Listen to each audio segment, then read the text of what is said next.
वो मुझे धमकियाँ देना स्टार्ट कर दिया उसने।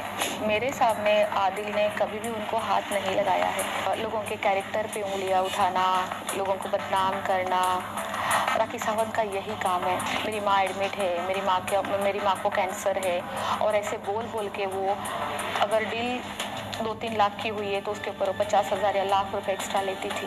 कैमरे के सामने वो एक अबला नारी है, उसके जो आंसू निकलते हैं झूठे झूठे, उसको रोना आता है, ड्रामा करना आता है। आप लोगों को लगता है ना राखी सावंत बहुत भोली है, वो भोली नहीं है। उसको पता है कि भोला कैसे बना जाता है।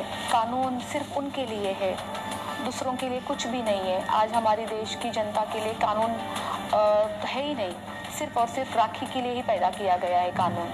दोस्ती को बहुत अच्छा बॉन्डिंग था हमारा, बहुत चीज़ें हम शेयर करते थे, दिन भर मस्ती करते थे, सब कुछ इतना अच्छा था ना, ऐसे लगता था वाओ, काफ़ी अच्छी फ्रेंडशिप हमारी चल रही है, बहुत अच्छे दोस्त हैं हम। मुझे बहुत प्राउड था कि हमारा बॉन्ड ऐसा है, बट मेरा प्राउड जो था राखी ने कुचल दिया, तोड़ दिया, पूरा ख़त्म कर दिया। और मेरे प्रति कॉम्प्लेक्स होना स्टार्ट हो गया। देन धीरे धीरे राखी बदतमीजियाँ, स्पेशली उसकी बदतमीजियाँ मुझसे बर्दाश्त नहीं हो रही थी।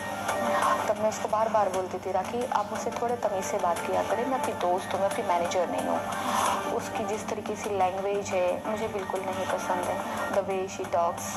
पर क्या होता है, दोस्त है तो हम सोचते हैं कि चलो जाने दो, तो वो उसी टाइम क्या कहेगी, अच्छा छोड़ना, जाने दे, सॉरी।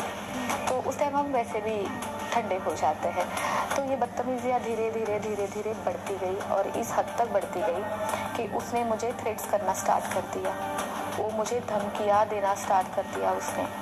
एंड उस दिन से मेरे दिल में ऐसा हुआ कि नो, नाउ स्टॉप, अब राखी और मैं तुम्हें बर्दाश्त नहीं करूँगी।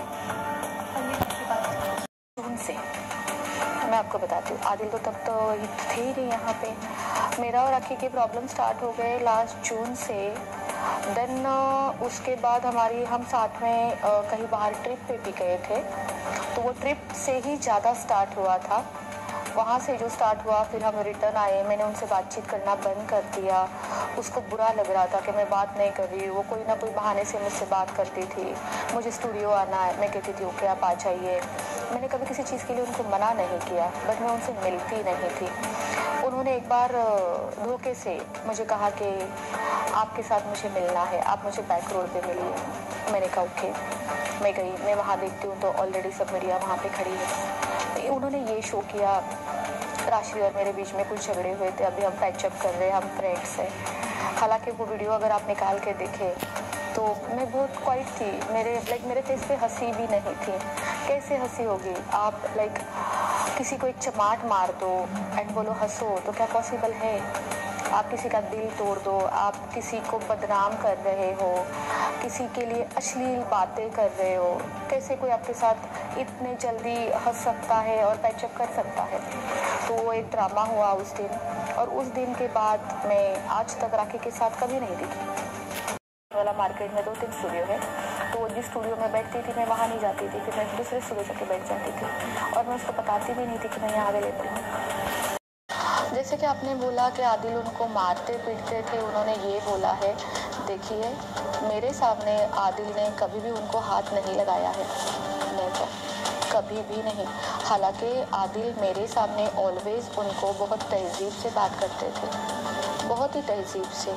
जो इंसान इतनी तहजीब दिखा रहे हैं, कभी तो कुछ तो एग्रेशन होता मेरे सामने कभी कुछ नहीं हुआ। आदिल ने ऐसा कुछ नहीं किया, मेरे सामने नहीं किया। जो एलिगेशंस लगाए हैं, जैसे राखी ने मुझ पर एलिगेशंस लगाए हैं, तो एलिगेशंस ही होते हैं, वो तो रियल तब होता है जब वो प्रूफ होते हैं।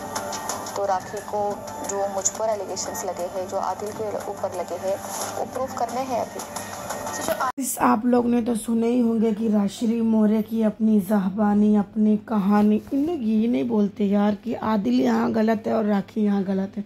इन लोग एक जन के लेके वीडियो क्यों आ जाते? गलती दे तो दोनों को दे, वरना किसी को ना दे। अब ये सिर्फ ओनली राखी सावंत के खिलाफ आ चुकी है। जो केस का बोलना है, नहीं राखी का कहीं मिसकैरेज नहीं हुआ, राखी का कुछ नहीं हुआ।